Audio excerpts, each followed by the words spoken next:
morning, students. Today we start the fourth part of Cold War. आज आपण प्रकरण क्रमांक 10चं शीतयुद्धाचा चौथा भाग आज या ठिकाणी अभ्यासणार आहोत. आता आपण मागील लेक्चरला अमेरिकेच्या नेतृत्वाखालील झालेले विविध करार अभ्यासलेले आहेत. Last lecture teach about the special pact और treaty of under American policies. Today we learn about the Soviet Russia's under treaty and policies. म्हणजे आज आपण रशियाच्या नेतृत्वाखाली अभ्यासत आहोत ते म्हणजे काय तर त्यांच्या नेतृत्वाखाली निर्माण झालेल्या एक संघटनांचा आपल्याला अभ्यास या ठिकाणी करायचा आहे. आता या संघटनांचा अभ्यास करत असताना पहिली संघटना आपण अभ्यासायची आहे सोवियत रशिया आणि चीन यांच्यात झालेला करार. इसको इंग्लिश में कहेंगे सीनो सोवियत सिक्योरिटी पैक्ट कहा जाएगा. इसका मतलब है इस पैक्ट के अंदर चाइना और रशिया के बीच एक डिफेंस रिलेटेड म्हणजे संरक्षण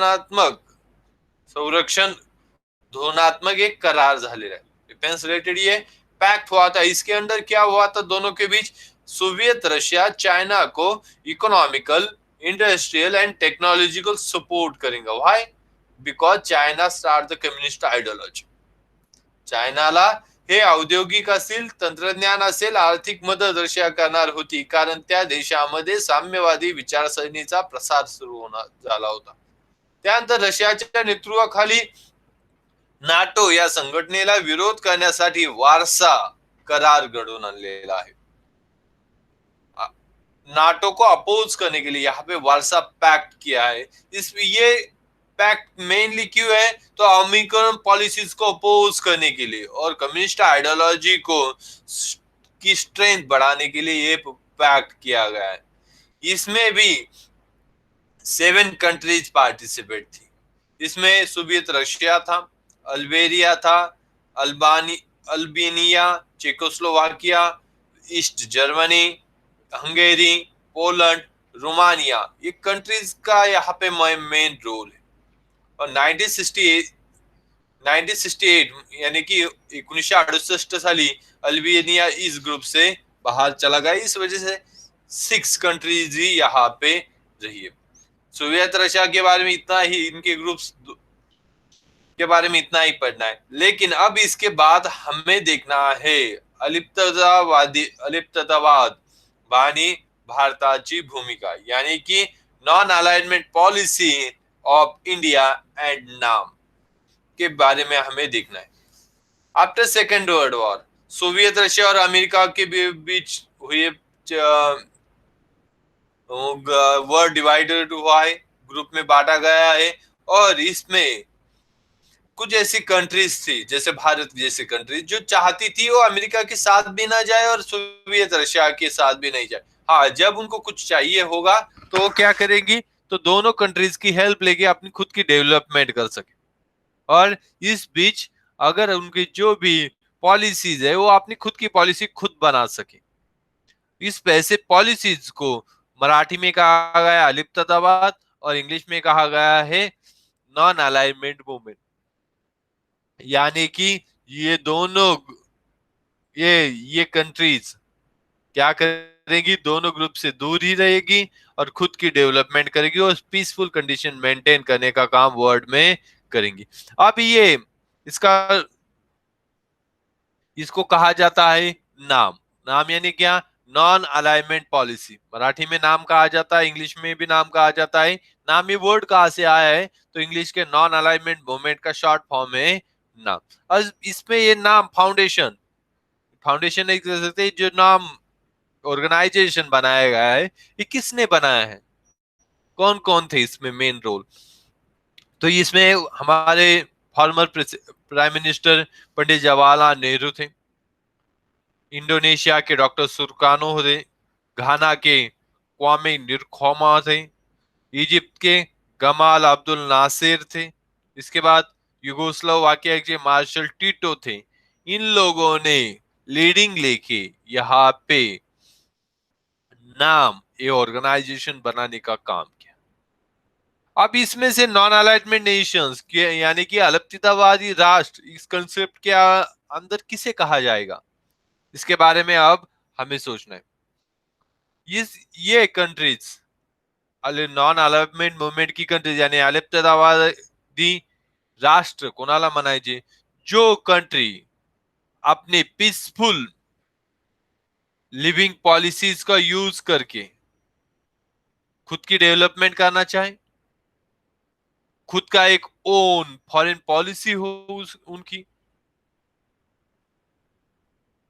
अनदर कंट्री में कहीं फ्रीडम फाइट चल रहा है तो वहां पे इनका सपोर्ट हो, जो अमेरिका और रशिया के पैक्ट बने, ट्रीटी बने, उनसे बाहर हो, ऐसी कंट्रीज को अलिप्ततावादी राष्ट्र यानी नॉन अलाइनमेंट कंट्रीज कहा जाएगा। ये कंसेप्ट मेनली किससे रिलेटेड है, तो पीस मेंटेन करने से रिलेटेड ये कंडीशन है और दोनों ग्रुप से बाहर रहने की ये कंसेप्ट। अब इसकी भी डेवलपमेंट एक दिन में नहीं हुई, स्टेप बाय स्टेप हुई है। फर्स्ट टाइम 1961 बेलग्रेड में यहाँ की फर्स्ट कॉन्फ्रेंस ऑर्गेनाइज की गई, नाम ऑर्गनायझेशन म्हणजे या अलिप्ततावादी राष्ट्रांची पहिली बैठक 1961 साली बेलग्रेड येथे झाली आणि या बैठकीला 25 देशाचे प्रतिनिधी उपस्थित होते। हर ऑर्गेनाइजेशन को 25 कंट्रीज की क्या है मेंबर्स यहाँ पे थे और उनमें ने वहां पे क्या किया है, तो 27 कॉलम्स यानी 27 कलमी कार्यक्रम या ठिकाणी काय केलाय तर त्यांनी निर्धारित केलेला आहे। इसके अंदर क्या है, आशिया, अफ्रीका और दक्षिण अमेरिका यानी साउथ अमेरिका में जहाज जहां कहा पे अटैक हो रहा है वो अटैक अब बंद किया जाना चाहिए। अल्जेरिया है, अंगोला है, जो कंट्रीज है जिन जहां में फ्रीडम फाइट हो रही है वहां उन कंट्रीज को फ्रीडम देना चाहिए। ट्यूनीशिया में फ्रेंच के सोल्जर्स थे, फ्रांस के, उनको वहां से पीछे जाना चाहिए। सेम टाइम कांगो में जो इंटरफेरेंस हो रहा है, हस्तक्षेप हो तो वो रोकना चाहिए। साउथ अफ्रीका में जो वर्ण दोष क्या है, साउथ अफ्रीका में जो रेजियम कलर की वजह से हो रहा है वो वहां पे स्टॉप होना चाहिए। पैलेस्टाइन में जो अरब है उनके उनको राइट्स, पैलेस्टाइन के अरब को उनका राइट मिलना चाहिए। ये ऐसी बहुत सारी बातें इस फर्स्ट मीटिंग में बोली गई थी। अब बेलग्रेड के बाद फिर से एक बार कायरो इजिप्ट में ये फिर से एक बार ऑर्गेनाइजेशन की मीटिंग बुलाई गई।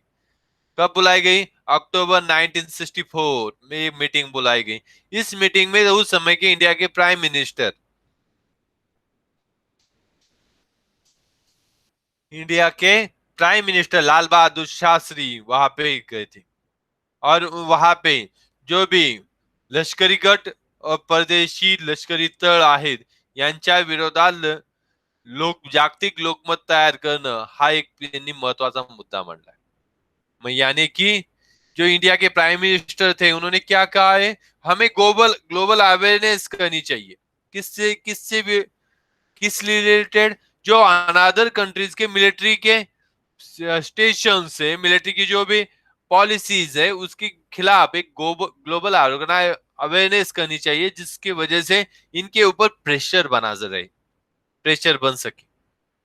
उसके बाद सितंबर 1970 में लुसाका जाम्बिया में थर्ड कॉन्फ्रेंस बुलाई गई और यहाँ पे मेनली जो नॉन अलाइनमेंट कंट्रीज आहे, अलिप्ततावादी राष्ट्र यांच्या एकीचं बळ ऐक्य बळकट करण्याच्या दृष्टिकोनातून हे काम करणार होते। यानी कि यहाँ पे ये कंट्रीज सभी साथ में आके काम करने के लिए काम करने चाहिए। सेम टाइम जो मिलिट्री पॉलिसीज थी, पैक्ट थे, उनको ये अपोज करना चाहते। सेम टाइम इंटरनेशनल रिलेशन में सभी को क्या करना चाहिए, इक्विवेलेंट होना चाहिए। सेम टाइम अगर और सेम टाइम जो वेपन्स बन रहे हैं उसको रोकना चाहिए। इसके खिलाफ ये बात चल रही थी और इस वजह से जो हमारी संयुक्त राष्ट्र संगठना है ना, यूनाइटेड नेशन, उसको भी यहाँ पे क्या करना चाहिए, उसको भी पावर प्रोवाइड करनी चाहिए ताकि ये पॉसिबल हो सके। अब ये बात हुई, फिर से एक बार फोर्थ कॉन्फ्रेंस बुलाई गई 1973 में अल्जे अल्जियर्स में। ये कॉन्फ्रेंस बुलाई गई है अल्जेरिया में, और इस कॉन्फ्रेंस में इकोनॉमिकल पॉलिसीज, इंटरनेशनल न्यूज, इससे रिलेटेड बातें हुई है। क्या है? इससे रिलेटेड बातें हुई है। और इसके बाद 1976 में कोलंबो में नेक्स्ट मीटिंग ऑर्गेनाइज की है, और इस मीटिंग में क्या हुआ है, तो वर्ल्ड इकोनॉमी पे जो ये पावरफुल कंट्रीज है उनका ये क्या है इम्पैक्ट है, या उनकी हिसाब से ये वर्ल्ड इकोनॉमी चल रही है, उसको अपोज करने का काम करना चाहिए, ये बात कही गई। उसके बाद 1979 में क्यूबा क्यूबा में हैवाना प्लेस पे हुई थी एक मीटिंग। उसके बाद दिल्ली में भी कॉन्फ्रेंस हुई थी 1983 में, जिसमें पैलेस्टाइन में जो अरब थे उन उनके उनको राइट्स मिलने चाहिए, इसके बारे में बात हुई थी। Same time east east north में जो भी अफ्रीकन कंट्रीज हैं वहां पे जो भी फ्रीडम फाइट चल रही है उनको सपोर्ट करना चाहिए। इतनी सारी बातें नॉन अलाइनमेंट मूवमेंट के अंदर चल रही थी। ले इसमें जब उस समय के हमारी प्राइम मिनिस्टर थी वो थी इंदिरा गांधी, न्यू दिल्ली में कॉन्फ्रेंस हुई थी, उन्होंने कुछ और बातें सामने रखी। क्या कहा था उन्होंने? स्वातंत्र्य, विकास, शस्त्र कपात आणि शांतता या मुद्द्यावर आपण भर दिला पाहिजे, असं त्यावेळेच्या आपल्या पंतप्रधानांनी आपल्या भाषणामध्ये सांगितलं होतं। इंडिया के प्राइम मिनिस्टर थे जिन्होंने न्यू दिल्ली में 7th कॉन्फ्रेंस में बोला था, फ्रीडम, डेवलपमेंट, डिजार्मेंट एंड पीस, ये गोल्स, ये बातें सामने रख के अब हमें काम करना चाहिए। उसके बाद 1986 में हरारे अफ्रीका में प्लेस है, वहां पे मीटिंग ऑर्गेनाइज की गई थी, और जो साउथ अफ्रीका में डेवलपमेंट करनी है, हरारे वैसे जिम्बाब्वे में, साउथ अफ्रीका में जिम्बाब्वे, और वहां पे ये अफ्रीकन फंड नाम से एक फंड नाम की एक फंड के नाम से एक हेल्प करने के अफ्रीका की हेल्प के लिए क्या किया है, अफ्रीका फंड बनाया गया था उससे ताकि अफ्रीका में डेवलपमेंट हो सके, जिसमें नामीबिया में जो फ्रीडम फाइट चल रही है, सेम टाइम साउथ अफ्रीका में रेस से रिलेटेड जो प्रॉब्लेम थे, म्हणजे वंशवादाविरुद्ध वर्ण भेदावरून जो अडचणी येत आहेत त्या मुक्तते करण्यासाठी हा फंड वापरला जाईल। उसके बाद 1992 में जकार्ता में मीटिंग ऑर्गेनाइज की गई थी, जिसमें जो डेवलप कंट्रीज है उन्होंने अनडेवलपिंग कंट्रीज एंड डेवलपिंग करने वाले कंट्रीज को कुछ ना क्या करना चाहिए, कुछ फॅसिलिटीज प्रोव्हाइड करनी चाहिए। इसके कॉमर्स अँड ट्रेड रिलेटेड म्हणजे व्यापारामध्ये काही सवलती दिल्या पाहिजे याबाबत बोलणे करण्यात आलं, आणि त्यामुळे त्याचा परिणाम काय झालाय पुढे नक्कीच झालेला आपल्याला पाहायला भेटतोय। आता हे झालं, ये हुआ अभी तक नॉन अलाइनमेंट मूवमेंट। अब इसके बाद हमें देखना है सार्क की कंट्रीज के बारे में देखना है। हम नेक्स्ट लेक्चर को हम इसके बारे में डिटेल में पढ़ेंगे, सार्क कंट्रीज, और उसके सिवा वसाहतवाद के बारे में कॉलोनिज्म के बारे में, भारत की पॉलिसीज की क्या थी, इसके बारे में हम नेक्स्ट लेक्चर को देखेंगे। Okay, thank you.